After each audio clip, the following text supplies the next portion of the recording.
Hello प्यारे बच्चों, मेरा नाम है ऋषभ सिंह और आप सभी देख रहे हैं आपका अपना यूट्यूब चैनल ऋषि यस क्लासेस। और आज के इस लेक्चर में हम बात करने वाले हैं बीएससी सेकेंड ईयर के थर्ड सेमेस्टर मैथमेटिक्स का जो हमारा पेपर है अलजेब्रा एंड मैथमेटिकल मेथड, उसका जो यूनिट 5 है उसका एक और इम्पॉर्टेंट क्वेश्चंस का लेक्चर लेकर आ चुके हैं।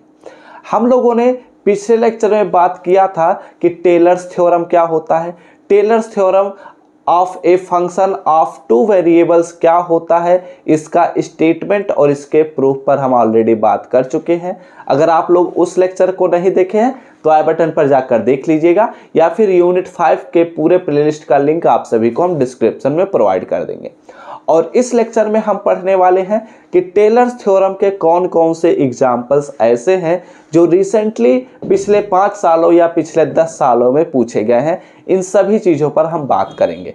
तो चलिए अपने इस लेक्चर की शुरुआत करते हैं। लेकिन अगर आप सभी इस चैनल पर पहली बार आए होंगे तो जरूर नीचे दिए हुए बटन पर क्लिक करके सब्सक्राइब कर लीजिएगा, साथ ही बेल आइकन को ऑल पर भी सेलेक्ट कर लीजिएगा, जिससे इस प्लेलिस्ट के अगले लेक्चर के नोटिफिकेशन आपके पास सबसे पहले पहुंचे। तो चलिए अपने कॉपी और पेन लेकर बैठ जाइए, सभी चीज़ों को नोट डाउन करते चलिएगा, क्योंकि आप सभी को ऑलरेडी पता ही होगा कि हम मैथमेटिक्स के नोट्स को टेलीग्राम ग्रुप में नहीं प्रोवाइड करते, बल्कि यही सभी चीज़ों को प्रोवाइड कर देते हैं। ठीक है, तो चलिए शुरुआत करते हैं। देखो, हम लोगों ने पिछले लेक्चर में बात किया था कि टेलर्स थ्योरम क्या है। ठीक है, टेलर्स थ्योरम का हमने स्टेटमेंट समझ लिया था, प्रूफ पर बात कर लिया था, और मैंने कहा था कि उसका जो स्टेटमेंट में जो आप सभी को फार्मूला दिख रहा है वो आप लोगों को याद भी कर लेना है। या तो दो पॉसिबिलिटीज है, या तो याद कर लीजिए या तो उस पर इतना प्रैक्टिस कर लीजिए कि वो खुद ही याद हो जाए। ठीक है, तो अब देखो, एक उसी के बेस पर हमने न्यूमेरिकल प्रॉब्लम को लिया है जो पिछले 10 सालों में मैंने देखा कि रिसेंटली हर एक ईयर किसी ना किसी यूनिवर्सिटी में यह क्वेश्चन पूछा गया था। ठीक है, तो उसी क्वेश्चन को मैंने पिक किया है और इससे रिलेटेड 3 से 4 क्वेश्चंस हैं जो बार बार रिपीट किए जाते हैं। तो फिलहाल मैं इस लेक्चर में तो एक ही क्वेश्चंस कराऊंगा, क्योंकि ये क्वेश्चंस आप सभी को समझाने भी रहेंगे और सभी चीज़ें डिटेल में बताने भी रहेंगे।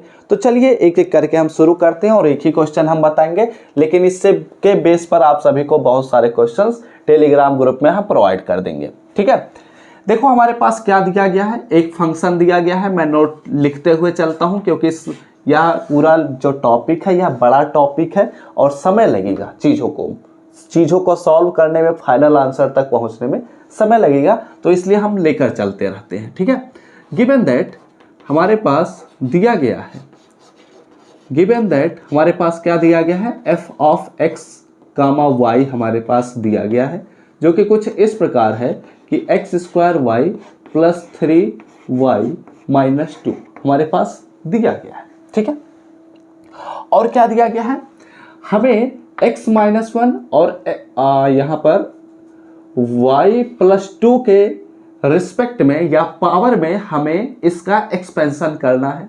ठीक है, अच्छी बात है। तो यानी कि x माइनस 1 दिया गया है और y प्लस 2 दिया गया है। ठीक है, तो यहाँ पर हम क्या करते हैं, x माइनस 1 यहाँ पर मैं लिख देता हूँ, and x minus 1 is equal to h, 1 नहीं यार, यहाँ पर लिखना था h। ठीक है, और y प्लस 2 जो है वह हमारे पास k के इक्वल है। आप सभी को टेलर्स थ्योरम याद होगा, मैंने उसमें कहा था कि जो हमारे पास x होता है वह h प्लस a के बराबर या a प्लस h के बराबर होता है। ठीक है, तो यहां से एक्चुअली हम a और b का वैल्यू कैलकुलेट करने की कोशिश कर रहे हैं। तो इसलिए यहां पर हम लिखेंगे कि हियर हमारे पास जो a होता है वह 1 के बराबर होगा यहाँ पर, क्योंकि 1 इधर आएगा तो a plus h is equal to x. तो यहाँ पर a का जो वैल्यू होगा वो 1 होगा, और यहाँ पर अगर हम माइनस 2 हो जाएगा तो हमारे पास y का जो वैल्यू होता है वह k प्लस b होता है या b प्लस k होता है। तो इसलिए यहाँ पर हमारे पास b का जो वैल्यू होगा वह माइनस 2 हो जाएगा। ध्यान से सुन लेना, समझ लेना, नहीं तो ये बहुत ब्लंडर मिस्टेक हो जाता है, क्योंकि यहाँ पर -1 है और हम a का वैल्यू 1 ले रहे हैं, यहाँ पर +2 है और हम b का वैल्यू -2 कैलकुलेट कर रहे हैं। और इसी का हम उपयोग बहुत ही ज़्यादा करने वाले हैं पूरे क्वेश्चन में। ठीक है, तो एक एक करके समझिए। अब देखो, हम जानते हैं Taylor's theorem by Taylor's theorem. ठीक है, मैं पहले टेलर्स थ्योरम को लिख देता हूं जिससे आप लोग को यह समझा सकूं कि आगे हम कैसे प्रोसेस करने वाले हैं। ठीक है, तो टेलर्स थ्योरम हम जानते हैं, क्या जानते हैं कि होता है f of a plus h comma b plus k is equal to होता है हमारे पास f of a comma b. ठीक है, प्लस हमारे पास होता है h डेल अपॉन में डेल x और प्लस k डेल अपॉन में डेल y, और यहाँ पर हमारे पास क्या होता है f of a comma b। ठीक है, इतनी बातें क्लियर हो रही हैं। ये मैं कुछ और नहीं लिख रहा हूँ, मैंने जो टेलर्स थ्योरम आप सभी को पिछले लेक्चर में पढ़ाया था उसी का ही फार्मूला लिख रहा हूँ। ठीक है, और यहाँ पर होगा हमारे पास 1 अपॉन में फैक्टोरियल 2 और यहाँ पर हो जाएगा h।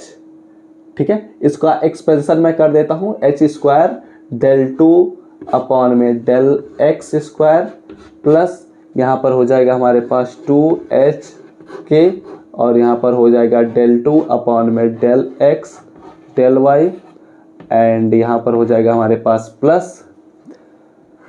प्लस k स्क्वायर और यहाँ पर हो जाएगा डेल 2 अपॉन में डेल y स्क्वायर और यहाँ पर हमारे पास हो जाएगा f।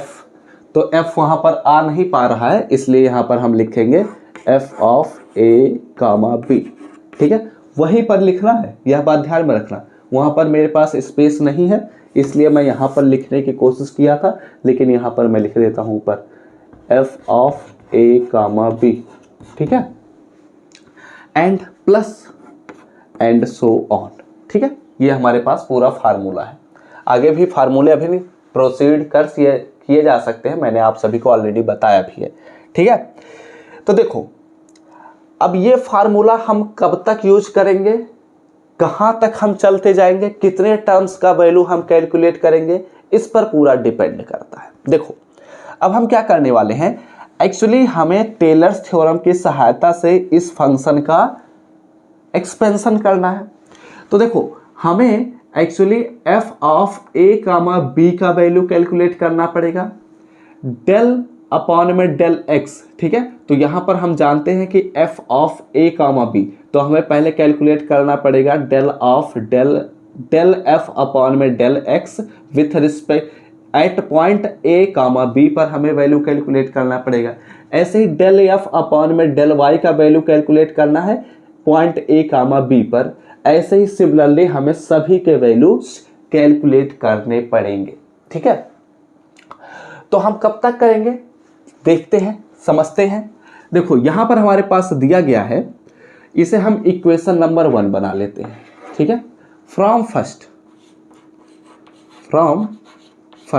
यानी कि फ्रॉम इक्वेशन फर्स्ट हमें पता है कि f of x comma y is equal to है हमारे पास x स्क्वायर y और प्लस 3y माइनस 2।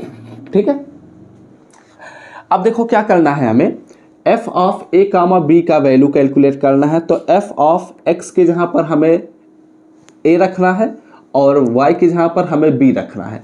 तो a और b का वैल्यू हमारे पास पता है 1 और माइनस 2, तो यहाँ पर वैल्यूज को रखेंगे तो 1 का स्क्वायर 1 हो जाएगा और 2 हमारे पास है माइनस 2 यानी कि इसलिए माइनस 2 हो जाएगा, प्लस 3y यानी कि हमारे पास हो जाएगा प्लस हट जाएगा माइनस हो जाएगा और माइनस 6 हो जाएगा।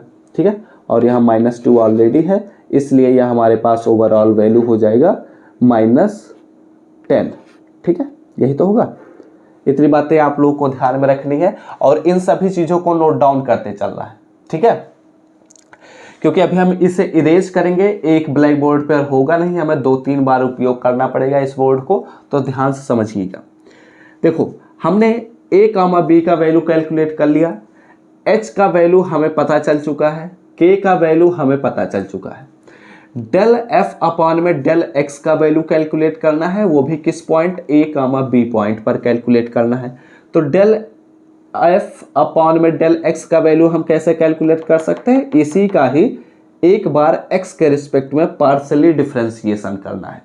तो जब हम पार्शियली डिफरेंशिएशन करेंगे, नाउ क्या करेंगे, डेल f अपॉन में डेल x करेंगे। इसको हम इस प्रकार भी रिप्रेजेंट करेंगे fx और x गामा y, यानी कि हम x के रिस्पेक्ट में इसका पार्शियली डिफरेंशिएशन कर रहे हैं। तो जब हम पार्शियली डिफरेंशिएशन करेंगे तो यहाँ पर हो जाएगा, क्या होगा, डिफरेंशिएशन तो x के रिस्पेक्ट में, तो y को हम कांस्टेंट की तरह ट्रीट करेंगे, x को हम वेरिएबल की तरह ट्रीट करेंगे। तो यहाँ पर हो जाएगा 2x और y हमारे पास जैसे के तैसे रहेगा। यहाँ पर कांस्टेंट है 0, यहाँ पर भी कांस्टेंट है 0। ठीक है, अब हम क्या करेंगे, दिस इम्प्लाइज दैट हम करने वाले हैं कि fx और a कामा b पर हमें वैल्यू कैलकुलेट करना है। तो इसलिए यहाँ पर हम क्या करेंगे, a कामा b का वैल्यू रखेंगे। तो यहाँ पर हो जाएगा 1 कामा -2। तो यहाँ पर हमारे पास क्या हो जाएगा, वैल्यू को रखेंगे 2 इंटू एक्स, एक्स का वैल्यू 1, y का वैल्यू -2। तो यहाँ पर हो जाएगा -4। ठीक है, इतनी बातें भी क्लियर हो चुकी होंगी। आगे बढ़ते हैं। एंड देखो हमें अगला क्या करना है, डेल f अपॉन में डेल y करना है। तो यहाँ पर हम क्या करेंगे, डेल f अपॉन में डेल y, यानी कि इसका हम y के रिस्पेक्ट में डिफरेंशिएशन करने वाले हैं पार्शियली। तो इसे हम कुछ ऐसे रिप्रेजेंट करेंगे fy x गामा y। ठीक है, और ये सफिक्स में लिखा जाएगा, यानी कि नीचे लिखा जाएगा। इसका y के रिस्पेक्ट में डिफरेंशिएशन करेंगे तो यहाँ पर हो जाएगा x स्क्वायर, y को हम कर रहे हैं, x स्क्वायर जो है वह कांस्टेंट है, तो यहाँ पर x स्क्वायर हो जाएगा, ये 0 हो जाएगा, नहीं यहाँ पर 3 हो जाएगा +3, और यहाँ पर हमारे पास 2 जो है वह कांस्टेंट है तो 0 हो जाएगा। अब हम क्या करेंगे, fy और यहाँ पर हमारे पास 1 कामा -2 रखेंगे। तो वैल्यू को रखेंगे तो यहाँ पर हो जाएगा x का स्क्वायर मतलब 1 का स्क्वायर हो जाएगा, तो 1 हो जाएगा, और 3 करेंगे तो यानी कि ओवरऑल वैल्यू हमें मिलेगी 4। ठीक है, इतनी बातें क्लियर हो चुकी हैं। बहुत ही आसान से तरीके से हम चल रहे हैं, बहुत ही सिंपल तरीका है। ठीक है, बस आपको फोकस करना है कि आपको क्या करना है पूरे क्वेश्चन में। अगर आप इस बात को समझ जाते हैं तो क्वेश्चन आसान है, अगर आप इसी बात को नहीं समझ पाएंगे तो क्वेश्चन कठिन है। ठीक है, और ये सब कुछ मैथमेटिकल मेथड्स है, क्योंकि पेपर का नाम ही मैथमेटिकल मेथड है।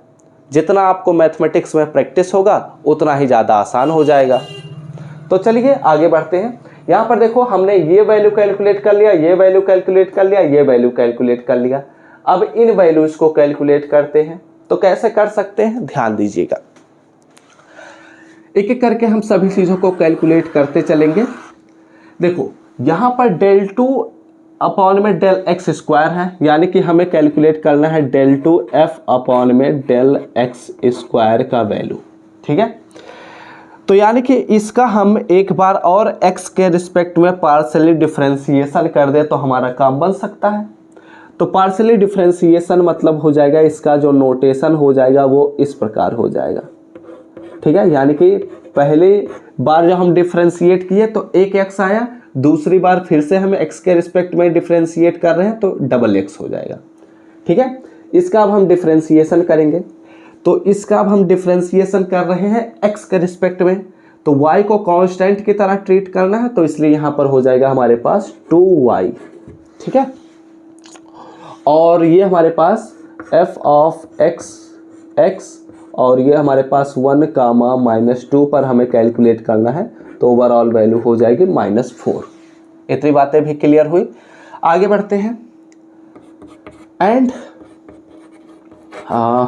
एंड हमें क्या करना है, हमें इसका वैल्यू कैलकुलेट करना है। तो डेल 2 अपॉन में डेल 2f अपॉन में डेल x डेल y का वैल्यू कैलकुलेट करना है, यानी कि एक बार डेल x को डेल y के रिस्पेक्ट में हमें इसका फिर से डेल y के रिस्पेक्ट में डिफरेंशिएशन करना पड़ेगा, पार्शियली डिफरेंशिएशन। तो इसका जो नोटेशन हो जाएगा वह कुछ इस प्रकार हो जाएगा। एक्चुअली जो नोटेशन है ये हमें सिंपल तरीके से यूज करने में मदद करते हैं, इसलिए मैं आप सभी को बताते चल रहा हूँ। ठीक है, तो यहाँ पर हमारे पास इसका जब y के रिस्पेक्ट में डिफ्रेंसिएशन करेंगे तो यहाँ पर हो जाएगा हमारे पास 2x। ठीक है, अब हम क्या करेंगे, फिर से वही हमें काम करना है कि इसका वैल्यू कैलकुलेट कर लीजिए किस पर, एट पॉइंट 1 और -2 यानी कि एट पॉइंट A, B पर। तो यहाँ पर हो जाएगा हमारे पास 2। ठीक है, क्योंकि x = 1 हमारे पास दिया गया है। अब हम क्या करते हैं, हमें del2 एंड हम करते हैं del2f में del y², यानी कि y के रिस्पेक्ट में पार्शियली डिफरेंशिएशन, यानी कि इसका हम y के रिस्पेक्ट में पार्शियली डिफरेंशिएशन करने वाले हैं। तो यहाँ पर हो जाएगा हमारे पास f y x, y। ठीक है, तो यहाँ पर हमारे पास क्या मिलेगा, इसका डिफरेंशिएशन कर रहे हैं y के रिस्पेक्ट में, तो यहाँ पर ये तो कांस्टेंट है तो 0 हो जाएगा, या भी कांस्टेंट है 0 हो जाएगा। तो ये ओवरऑल वैल्यू तो हमें मिल जाएगी 0। ठीक है, ये दोनों वैल्यूज हमारे पास हो जाएंगे 0। और यहाँ पर अगर हम ऐसे करेंगे f ऑफ y, y और x का वैल्यू हमें रखना है 1 और y का वैल्यू हमें रखना है 2 -2, तो ये भी यह वैल्यू तो 0 ही रहेगा। ठीक है, इतनी बातें क्लियर हुई। तो अब देखो यहाँ पर हमने इसको 2y बना दिया, इसको हमने 2x बना दिया, इसको हमने 0 बना दिया है। ठीक है, एक काम और करते हैं, अभी इसको हम एक टाइम और पार्शियली डिफरेंशिएट कर देते हैं ताकि ये वैल्यूज भी हमारे पास 0 होने शुरू हो जाए। ठीक है, तो यहाँ पर मैं नीचे लिखता हूँ ताकि हमारा इसी बोर्ड में काम हो जाए, काम काफ़ी चीज़ें। देखो क्या करते हैं, इसका हम एक बार और x के रिस्पेक्ट में पार्शियली डिफरेंशिएशन करने वाले हैं। तो जब इसको हम एक बार और डिफरेंशिएट करेंगे तो यहाँ पर हो जाएगा हमारे पास अगला नोटेशन, समझो। यहाँ पर हमारे पास del³ f में del(x³ लिखेंगे। ठीक है, आई होप आप सभी को क्लियर दिख रहा होगा। अगर क्लियर नहीं दिख रहा है तो वीडियो की क्वालिटी बढ़ा दीजिए। यहाँ पर हमारे पास हो जाएगा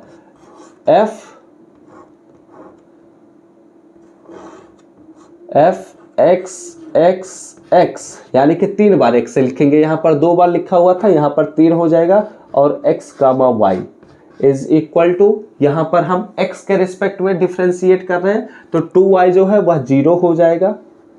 ठीक है, अब अगर हम इसमें क्या करने वाले हैं, ध्यान दीजिएगा। अगर हम f(x) 1, -2 पर वैल्यू कैलकुलेट करते हैं तो भी हमें 0 ही मिलेगा क्योंकि डिफरेंशिएशन ही 0 हो गया था। एंड अगला काम क्या करते हैं, ध्यान दीजिएगा। एंड हमारा अगला जो काम है उसमें हम करने वाले हैं कि इसको y के रिस्पेक्ट में भी एक बार पार्शियली डिफरेंशिएट कर दें ताकि हम अगला टर्म जो है वह उसका हम उपयोग कर सकें। तो यहाँ पर हो जाएगा हमारे पास del³ f में del(x²y), यानी कि यहाँ पर हो जाएगा हमारे पास f(x)(y). ठीक है, और यहाँ पर हो जाएगा x, y is equal to, जब हम यहाँ पर y के रिस्पेक्ट में डिफरेंशिएशन करेंगे तो हमें मिलेगा 2। ठीक है, और यहाँ पर हमारे पास हो जाएगा f(x)(y) at point 1 -2 is equal to, हमें हो जाएगा 2। ठीक है, आसान सी चीज़ें हैं। देखो आसान सी चीज़ें पूरी हैं, लेकिन बस इतना अंतर है कि इसमें हर एक स्टेप को आपको समझना होगा। एक बार पहले आप लोग स्टेप समझ जाइए, उसके बाद आप प्रैक्टिस करते रहिएगा, बहुत ही आसान से क्वेश्चन बनेंगे। ठीक है, अब देखो यहाँ पर क्या करने वाले हैं, एंड यहाँ पर हमारे पास अगला जो टर्म मिलेगा वो हो जाएगा del(3f) में यहाँ पर हो जाएगा del(x) और del(2y²) हम करेंगे। ठीक है, यानी कि हम इसका एक बार और पार्शियली डेरिवेटिव निकाल रहे हैं। तो इसका अगर हम एक बार और पार्शियली डेरिवेटिव निकालने वाले हैं तो इसका हम y के रिस्पेक्ट में पार्शियली डेरिवेटिव करेंगे तो यहाँ पर हो जाएगा 0। और इसका जो नोटेशन है वह भी मैं बता देता हूँ, f(x)(y) और यहाँ पर हो जाएगा x, y। ठीक है, और यहाँ पर क्या मिलेगा हमें, this implies that f(x)(y) 1 comma -2 of 0। ठीक है, एक बार और करते हैं एंड। अब हम क्या करने वाले हैं, एंड हम करने वाले हैं डेल क्यूब एफ अपॉन में डेल वाई का क्यूब कर देते हैं। यानी कि यहाँ पर हमें मिलेगा क्या, हमें मिलेगा f of y y y और यहाँ पर x comma y is equal to, तो y का हम एक बार और कर रहे हैं तो 0 है तो 0 ही मिलेगा, इसमें तो कुछ बदलाव होगा नहीं। तो ये जो हमारे पास वैल्यू मिलेगी ये एक्चुअली हो जाएगी f of y y y 1 comma -2 पर यह वैल्यू हमारे पास ओवरऑल 0 ही हो जाएगी। ठीक है, तो हमने क्या किया, कुछ नहीं किया है, बस पार्शियली डिफरेंशिएट किया है, क्योंकि हम चाहते हैं कि इस जो फार्मूले में जो हम टर्म उपयोग करेंगे उनके वैल्यूज कैलकुलेट हो जाए। ठीक है, तो ये आप लोग स्क्रीनशॉट ले लीजिए ताकि हम चलिए अगले स्टेप पर बढ़ सके। अब हमारा काम खत्म हो चुका है, बस अब ये जो हमारे पास वैल्यूज लिखे हुए हैं, जैसे f of a comma b का वैल्यू हमने कैलकुलेट किया, एफ इसका हमने वैल्यू कैलकुलेट कर लिया, हर एक वैल्यू हमने जब कैलकुलेट कर लिया है तो इन्हीं वैल्यूज को इस फार्मूले में अब हम रख देंगे। तो आपको ध्यान में रखना है कि कौन सा वैल्यू कौन सा है, और आप लोग कॉपी में नोट डाउन किए होंगे तो वो आप लोगों के लिए यूजफुल होगा। तो चलिए अगले स्टेप पर बढ़ते हैं। तो चलिए जो वैल्यू अभी तक हमने कैलकुलेट किया है उसे अब हम टेलर्स थ्योरम में रखने के लिए तैयार हो चुके हैं। ठीक है, तो कैसे रखेंगे, ध्यान दीजिएगा, सभी चीज़ों को आप लोग नोट डाउन कर ही चुके होंगे, तो हमने इरेज किया है, अब हम सभी वैल्यूज़ को एक एक करके रखेंगे। ठीक है, मैंने पेज पर अपने वैल्यूज़ को लिख लिया है क्योंकि मुझे भी याद नहीं रह जाता वैल्यूज़। तो देखते हैं कैसे रखते हैं। हमारे पास ये जो लिखा गया है ये एक्चुअली फंक्शन को ही डिनोट कर रहा है, तो हमारा फंक्शन जो था उसे हम लिखेंगे, तो यहाँ पर हो जाएगा एक्स स्क्वायर वाई प्लस यहाँ पर हमारे पास था क्या फंक्शन था 3y और -2, ये हमारे पास फंक्शन था। एफ ऑफ ए बी का जो वैल्यू हमने कैलकुलेट किया था वो हमारे पास था -10। ठीक है, तो मैं डायरेक्ट रखता हूँ -10, और यहाँ पर हमारे पास हो जाएगा प्लस h का वैल्यू हमने कैलकुलेट किया था x-1, तो यहाँ पर हो जाएगा हमारे पास x-1। ठीक है, इसे हम एक बड़े ब्रैकेट में ले लेते हैं, और डेल एफ अपॉन में del x at point a comma b हमने कैलकुलेट किया था -4, तो यहाँ पर हो जाएगा हमारे पास -4। ठीक है, और प्लस हमारे पास जो k का वैल्यू था, हम कुछ कर नहीं रहे हैं, जो वैल्यूज कैलकुलेट किए थे उन्हीं वैल्यूज को हम रखने की कोशिश कर रहे हैं। तो हमारे पास k का वैल्यू जो है वो हमने कैलकुलेट किया था, कितना आया था y+2 हमारे पास है। ठीक है, और डेल f अपॉन में del y at point a comma b पर हमारे पास था 4, तो हमने मल्टीप्लाई बाय 4 लिख दिया।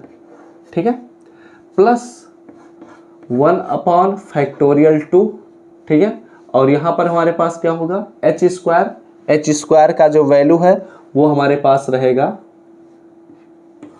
x-1 का whole square, del 2f upon में del x square at point a comma b हमारे पास हो जाएगा -4 है ना, डेल 2f अपॉन में डेल एक्स स्क्वायर, हाँ तो इसका वैल्यू हमने कैलकुलेट किया था -4। ठीक है, जो वैल्यूज कैलकुलेट किए हैं उन्हीं को हम रख रहे हैं, और इसे बहुत ही ध्यान से रखिएगा क्योंकि वैल्यूज बहुत बार गलती कर देते हैं स्टूडेंट, तो इससे नंबर कट जाएंगे। तो नंबर नहीं कटाना क्योंकि हमारा काम लगभग ख़त्म हो चुका है। तो यहाँ पर हम 2 से मल्टीप्लाई करेंगे ही करेंगे, और हमारे पास h का जो वैल्यू है वो है x-1, और k का जो वैल्यू है वो हमारे पास है y+2। ठीक है, और डेल 2f अपॉन में डेल x डेल y, तो इसका वैल्यू हमने कैलकुलेट किया था 2। ठीक है, और यहाँ पर हमारे पास है प्लस क्या है k स्क्वायर, यानी कि हो जाएगा y+2 का होल स्क्वायर, और डेल 2f अपॉन में डेल y स्क्वायर, तो इसका हमने कैलकुलेट किया था तो 0 आया था, मल्टीप्लाई बाय 0। ठीक है, ये हमने इसको भी क्लोज कर दिया। अब इस पर आते हैं, प्लस 1 अपॉन में फैक्टोरियल 3। सवाल ये है कि हम कब तक इसके वैल्यूज को रखते चलेंगे, कब तक हम कैलकुलेट करते चलेंगे। तो इसका जवाब यही है, या तो क्वेश्चन में मेंशन कर दे कि आप इतने टर्म्स तक वैल्यूज को कैलकुलेट करिए। जैसे यहाँ पर क्वेश्चन में मेंशन नहीं किया गया था, लेकिन हम मान लेते हैं कि 3 टर्म्स तक बोला गया है, तो हम 3 टर्म्स तक कैलकुलेट करेंगे। या तो दूसरी पॉसिबिलिटी ये है कि आप क्वेश्चंस को सॉल्व करते रहिए जब तक कि हमारा पार्शियली डेरिवेटिव 0 ना हो जाए, तब तक आप सॉल्व करते रहिए, उसके डिफरेंशिएशन को निकालते रहिए। वैसे मैक्सिमम 2 या 3 टर्म्स तक ही निकाला जाता है, उसके बाद के टर्म्स को नहीं निकाला जाता है। ठीक है, आते हैं अगले क्वेश्चन, अगले पॉइंट पर हम बढ़ते हैं। यहाँ पर हमारे पास दिया गया है एच क्यूब, तो एच क्यूब हमारे पास है एक्स माइनस 1 का होल क्यूब, और डेल एफ अपॉन में डेल एक्स क्यूब, ये वैल्यू तो हमारे पास था 0। ठीक है, तो हमने मल्टीप्लाई बाय 0 लिख दिया, प्लस हमारे पास 3 एच स्क्वायर का वैल्यू हमारे पास है एक्स माइनस 1 का होल स्क्वायर, वाई का के का वैल्यू है हमारे पास वाई प्लस 2, और डेल क्यूब एफ अपॉन में डेल एक्स स्क्वायर और डेल वाई। तो del x square del y का वैल्यू हमने कैलकुलेट किया था 2, और आई थिंक मैं सही रख रहा हूँ ना, हाँ बिल्कुल सही वैल्यूज को रख रहा हूँ, सब कुछ सही लग रहा है। ठीक है, तो आगे बढ़ते हैं। यहाँ पर हम जब वैल्यूज को रखेंगे तो यहाँ पर रख लीजिएगा आप लोग। ठीक है, यहाँ पर आएगा भी 0, यहाँ पर भी आएगा 0, क्योंकि हमने वैल्यूज को कैलकुलेट किया था तो ये सभी 0 ही आ रहे थे, ये वैल्यू भी 0 और ये वैल्यू भी 0 आ रहा था, तो ओवरऑल वैल्यू 0 ही आएगा। ठीक है, सॉल्व करते हैं। सॉल्व जब हम करेंगे तो कैसे करेंगे, देखो हमें चाहिए x माइनस 1 के टर्म में और y प्लस 2 के टर्म में सभी वैल्यू चाहिए। तो यहाँ पर हमारे पास है -10, यहाँ पर हमारे पास हो जाएगा -4 मल्टीप्लाई बाई एक्स माइनस 1। ठीक है, थोड़ा सा नीचे लिखता हूँ मैं, -10 -4 एक्स माइनस 1, और यहाँ पर हमारे पास 4 से जब मल्टीप्लाई करेंगे तो यहाँ पर हो जाएगा 4, ऐसे ही रखते हैं, y प्लस 2। ठीक है, यहाँ पर फैक्टोरियल 2 से सभी में मल्टीप्लाई होगा, तो यहाँ पर -4 है, फैक्टोरियल 2 से मल्टीप्लाई होगा तो यहाँ पर बचेगा -2, और यहाँ पर हो जाएगा x माइनस 1 का होल स्क्वायर, और यहाँ पर हमारे पास फैक्टोरियल 2 का वैल्यू 2 ही होता है, तो एक 2 से एक 2 कैंसिल हो जाएगा, और यहाँ पर बचेगा 2 इंटू एक्स माइनस 1 और y प्लस 2। ठीक है, यहाँ पर ये वैल्यू बचेगा, और इसका वैल्यू तो 0 ही हो जाएगा, तो 0 बात ख़त्म हो गई, और ये भी वैल्यू 0, ये भी वैल्यू 0, केवल यही वैल्यू बच रहा है, और फैक्टोरियल 3 लिखा गया है। तो फैक्टोरियल 3 का वैल्यू होता है 3 मल्टीप्लाई बाई 2 मल्टीप्लाई बाई 1, यानी कि ये वैल्यू और 3 इंटू 2 कैंसिल होने के बाद केवल ये बचेगा, प्लस एक्स माइनस 1 का होल स्क्वायर वाई प्लस 2 बच रहा है, और ये हमारे इस function x square y plus 3 y minus 2 का कैलकुलेशन है, और यही हमारा फाइनल आंसर है। ठीक है, स्क्रीनशॉट लीजिए, हमारा काम खत्म हो चुका है। तो हमने क्या देखा इसके बारे में पहले बात कर लेते हैं। हमने ये देखा कि टेलर्स थ्योरम की सहायता से हम कैसे न्यूमेरिकल प्रॉब्लम को सॉल्व करेंगे, और ये जो क्वेश्चंस होते हैं अगर आप एक बार में, तो मुझे नहीं लगता कि आपको समझ में आने वाला है। इस लेक्चर को आपको दोबारा देखना ही पड़ेगा। अगर आप देख लेते हैं तो अच्छी बात है, अदरवाइज इन क्वेश्चंस को प्रैक्टिस करिए। जितनी बार आप प्रैक्टिस करते रहेंगे पहले इन सभी चीज़ों को एक बार नोट डाउन कर लीजिएगा, उसके बाद प्रैक्टिस करते रहिए। जितने क्वेश्चंस को आप प्रैक्टिस कर लेंगे उतना ही आसान आपका काम हो जाएगा। ठीक है, और आप लोग अगर कमेंट करेंगे तो हम टेलर्स थ्योरम के ऊपर 1-2 और क्वेश्चंस करा देंगे, क्योंकि एक ही क्वेश्चन में पूरा समय लग जा रहा है, पूरा वीडियो इसमें लग जा रहा है, तो ऐसे प्रॉब्लम्स तो फेस करने ही पड़ेंगे, क्योंकि क्वेश्चंस बड़े हैं, सॉल्यूशंस बड़े हैं, तो समय भी बड़ा ही लगेगा। तो इसी के साथ इस लेक्चर को समाप्त करते हैं। आई होप आप सभी को यह लेक्चर पसंद आया होगा। अगर अच्छा लगा हो लेक्चर तो लाइक कर दीजिएगा, कॉन्सेप्ट समझ में आया तो कमेंट करके बताइएगा, और इस चैनल पर पहली बार आए होंगे तो सब्सक्राइब करने के साथ बेल आइकन को ऑल पर भी सेलेक्ट कर लीजिएगा, और अपने दोस्तों के साथ शेयर कर दीजिए, क्योंकि यह लेक्चर बहुत ही ज़्यादा इंपॉर्टेंट है। आप सभी के एग्जाम में क्वेश्चन जरूर पूछने वाले हैं। तो हम सब मिलते हैं अपने नेक्स्ट लेक्चर में, तब तक पढ़ते रहिए, संघर्ष करते रहिए और सफल होते रहिए।